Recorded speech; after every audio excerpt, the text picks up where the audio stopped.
समय जब न दिन था न रात, न पृथ्वी पूर्ण थी न आकाश स्थिर, सिर्फ तप था, सिर्फ मौन था, और उस मौन में स्थित थे भगवान शिव।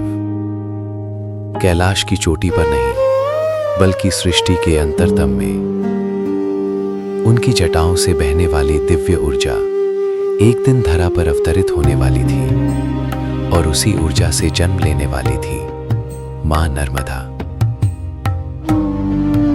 कथा कहती है, जब शिव गहन समाधि में लीन थे, उनके शरीर से एक दिव्य कंपन उत्पन्न हुआ। उनकी तपस्या की अग्नि से एक तेजस्वी ज्योति प्रकट हुई। वो ज्योति जल बन गई, जल नदी बन गया, और नदी बनी नर्मदा। लेकिन नर्मदा साधारण नदी नहीं थी, वो शिव की चेतना की धारा थी। धरा पर अवतरित होकर नर्मदा ने निर्णय लिया, मैं केवल बहूंगी नहीं, मैं तप करूंगी, मैं अपने अस्तित्व का उद्देश्य जानूंगी। वो पहुंचे उस पवित्र स्थल पर जहां आज भी साधक तप करते हैं, अमरकंटक। घने वन, मौन पर्वत, सूर्य की हल्की किरणें और नर्मदा का कठोर तप। वर्षों तक नर्मदा ने एक बूंद जल भी नहीं बहाया। वो स्थिर रही, ध्यान मग्न रही। नर्मदा की तपस्या से तीनों लोग कांप उठे। देवताओं ने देखा, ये साधना असाधारण है। तभी आकाश गर्जना से भर उठा। नीलकंठ, जटाधारी, त्रिनेत्र भगवान शिव प्रकट हुए। उनकी आंखों में करुणा थी, उनके मुख पर अद्भुत शांति। उन्होंने कहा, नर्मदे, तुम मेरी चेतना से उत्पन्न हुई हो, तुम्हारा तप मुझे प्रिय है, मांगो वरदान। नर्मदा ने विनम्र स्वर में कहा, प्रभु, मैं चाहती हूं कि जो भी मेरे तट पर तप करे, जो भी मेरी धारा को स्पर्श करे, उसे आपके दर्शन का फल मिले। मैं चाहती हूं कि मैं केवल जल न रहूं, मैं मोक्ष का मार्ग बनूं। शिव का दिव्य वरदान, सिद्धि का रहस्य। महादेव मुस्कुराए। उन्होंने अपना त्रिशूल धरती पर स्थापित किया।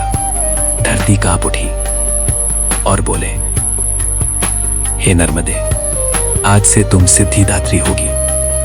तुम्हारे तट पर जो पत्थर होंगे वे शिवलिंग रूप माने जाएंगे। तुम्हारी परिक्रमा करने वाला मानो मेरी परिक्रमा करेगा, और जो सच्चे हृदय से तुम्हारा स्मरण करेगा उसे मैं स्वयं रक्षण दूंगा।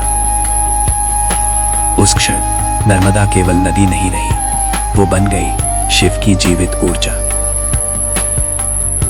कहते हैं, गंगा में स्नान से पाप धुलते हैं, पर नर्मदा के दर्शन मात्र से पाप नष्ट हो जाते हैं। क्योंकि गंगा पृथ्वी पर आई भागीरथ के प्रयास से, पर नर्मदा अवतरित हुई सीधे शिव के तप से।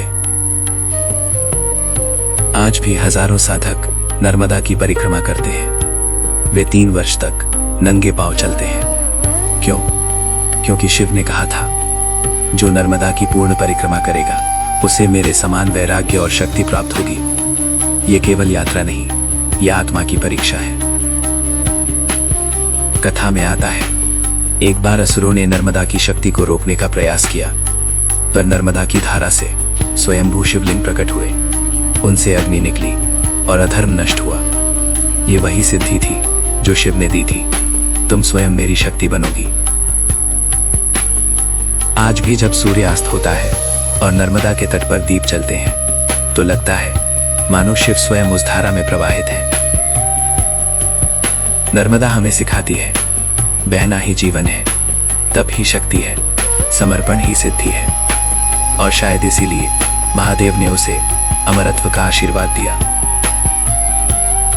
जब भी तुम जीवन में भटको, नर्मदा को याद करना, क्योंकि वो केवल नदी नहीं, शिव की जीवित सिद्धि है।